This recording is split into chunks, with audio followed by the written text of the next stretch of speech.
That's the same as unemployed. Meet Jimmy Carr, the man with the darkest wit and the sharpest tongue in comedy. He's not just a stand-up legend. He's the guy celebrities dread sitting next to, because once he locks on to you, there's no coming back. He doesn't just roast you, he burns you to ash, with class.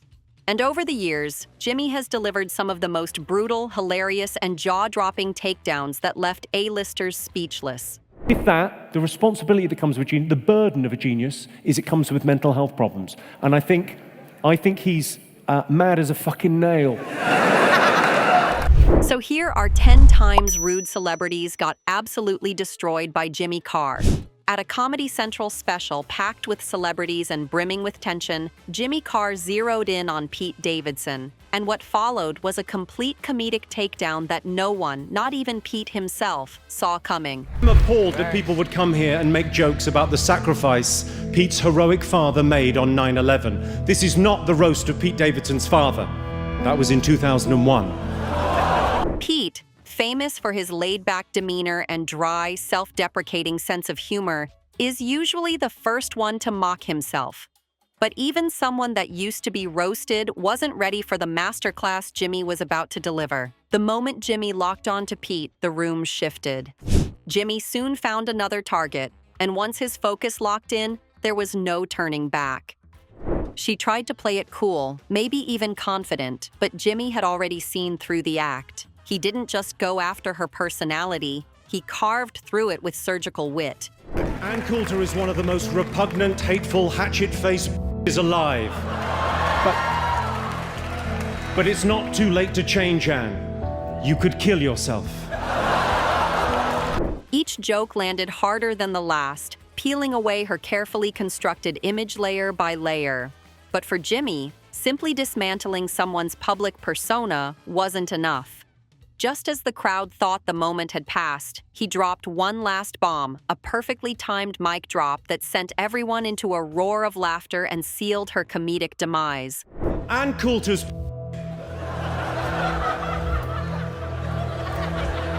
Seriously, this gets classy. Ann Coulter's is now so old and dry that it's just got a job drawing cartoons for The New Yorker. Who's next?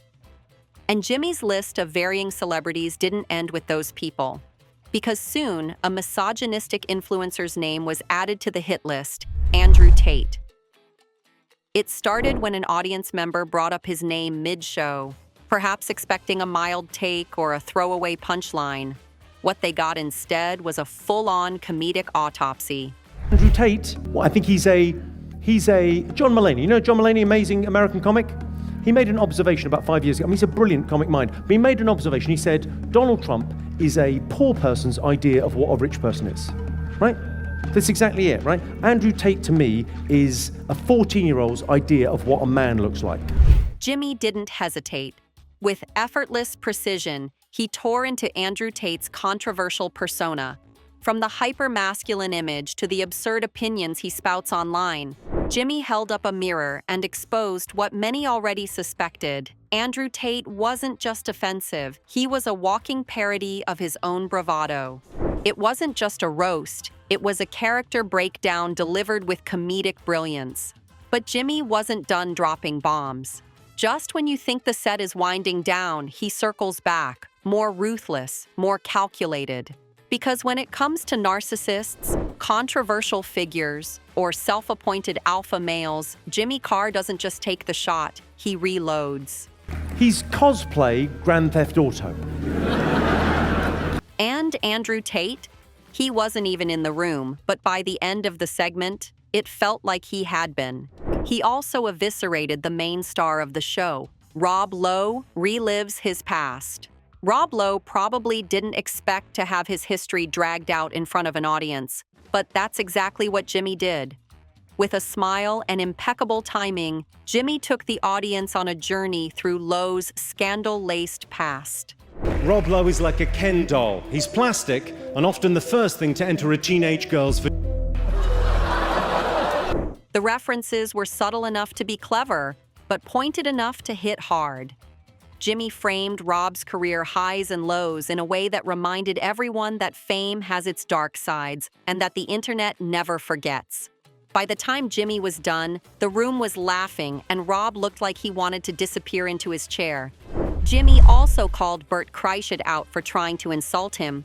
Bert Kreischer is no stranger to comedy. Known for his wild party stories, shirtless performances, and over-the-top personality, Bert is the kind of guy who thrives in chaotic environments. So when he sat down for an interview with Jimmy Carr, most people expected fireworks. What they didn't expect was just how completely Jimmy would flip the script on the self-proclaimed machine. At first, the interaction seemed friendly. Bert cracked jokes, told one of his classic absurd stories, and leaned into his usual loud, carefree energy. But Jimmy, ever the strategist, began slowly peeling back the layers. He didn't attack outright. He waited for Bert to give him the ammunition, and Bert did, almost gleefully. The more Bert talked, the more Jimmy twisted his words into gold. It wasn't bullying. It wasn't even hostile. It was something far more dangerous, smart, patient, precision-based comedy. Jimmy started making a fool out of Bert. My only take back, and if you watch the special, it's super enjoyable, is I read everyone's jokes as they were doing them because I was reading the prompter.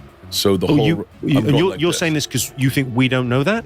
Oh No, we saw it. Oh, seriously? Yeah. Oh no, I was going to inquire as to your reading age when I got here. I think you're really coming along. Jimmy wasn't done playing with his fool so soon. Every time Bert tried to steer the conversation back in his favor, Jimmy would effortlessly bring it back around, highlighting the contradictions and ridiculousness in Bert's stories. And the audience? They were loving every second of it. And the best part? Bert played along, trying to keep up, even laughing at his own expense. When Bert began exposing his stupidity, Jimmy couldn't help but call him out. So you're saying Tom's good at picking out morons? He's really good at picking out morons. Oh, Right. no, I'm not saying that. And there you saw the penny drop in perhaps the slowest of all motions. The fact that you didn't get a joke about being a moron. You have to make me another drink. So wait, did you Can suffer? we take 2 drinks away? He didn't try to humiliate Bert, but he made it clear who was running the show. At one point, Jimmy referenced Bert's storytelling style and subtly pointed out the sheer implausibility of most of his tales. It was the kind of moment where you realize the smartest person in the room isn't always the loudest, and Jimmy proved it by owning every inch of the conversation. By the end of the show, Bert was still laughing, but it was the laughter of someone who knows they've been playfully destroyed. Jimmy also clarified what he really thought of Bert. It was proof, once again, that Jimmy Carr doesn't need volume or vulgarity to make his point. Just a sharp mind, a bit of timing, and someone willing to walk into his trap. No one can do what you can do. It's so the opposite of like no one in Hollywood was going, I tell you what we need. An out-of-shape shirtless guy. But somehow the world wanted it. And the energy you have on stage, that the performance, like you fucking room. And you carry people along. That storyteller thing. The bomb he dropped on Christy Cielo during their roast battle on Comedy Central was far from it. Christy Cielo went head-to-head with Jimmy in a Comedy Central roast battle. The roast battle started with Christy's awkward jokes. Jimmy is so desperate to be accepted by America that he rebelled against paying his taxes. Unfortunately for her, things didn't go as planned. Her jokes landed awkwardly, drawing confused chuckles and uncomfortable silence. Instead of retreating, she doubled down, which only made things worse.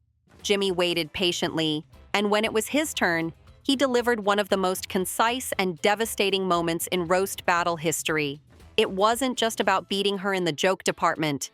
It was a lesson in what happens when you're outmatched by someone operating on a different comedic level. I was going to talk about Christie's career, but it's like trying to punch fog. There's nothing there. Nothing. There are ISIS sleeper cells with higher profiles. I looked it up on the internet and Google said, me either. As if Christie got away with a single roast, P. Diddy came up during Jimmy's routines. The The rapper-turned-mogul found himself at the center of relentless commentary. Jimmy made him a recurring topic, calling attention to controversies, image maintenance, and the oddities surrounding his public persona. He wasn't done wrecking P. Diddy just yet. It was more than a one-off joke. Jimmy seemed to enjoy revisiting P. Diddy as a symbol of fame gone unchecked. The references weren't just jabs, they were sustained comedic observations that peeled back the shiny layers and exposed the awkward truth beneath. A P. Diddy joke? Well, sir, I don't think it's a laughing. Those P. Diddy parties made me sick. Seriously, the catering was awful. Jimmy didn't spare Elon Musk either. The tech billionaire became the butt of multiple jokes across various shows, and Jimmy tackled everything from Elon's business practices to his eccentric behavior and polarizing public persona. Jimmy soon explained what he really thought of Elon Musk.